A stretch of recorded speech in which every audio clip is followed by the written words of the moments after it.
يقول فضيلة الشيخ: الرجل الذي يتكلم والإمام يخطب يوم الجمعة بذكر لله أو الصلاة على النبي صلى الله عليه وسلم، عندما يذكر ذلك الإمام في الخطبة أو يؤمن على الدعاء، فهل هذا يعتبر من الكلام في أثناء الخطبة؟ وماذا يشرع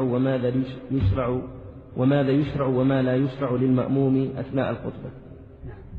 هذا لا يعد من الكلام، لأن النبي صلى الله عليه وسلم ضرب لنا مثلا بالكلام المؤثر، فقال: إذا قلت لصاحبك، وأنت ما قلت لصاحبك، أنت مع ربك عز وجل، إذا ذكر اسم الله في أثناء الخطبة فقلت سبحانه، أو ذكر رسوله صلى الله عليه وعلى آله وسلم فقلت اللهم صل عليه، أو ذكر ثواب فقلت أسأل الله من فضله، أو ذكر عقاب فقلت أعوذ بالله، فإن هذا لا يدخل في الكلام المحرم.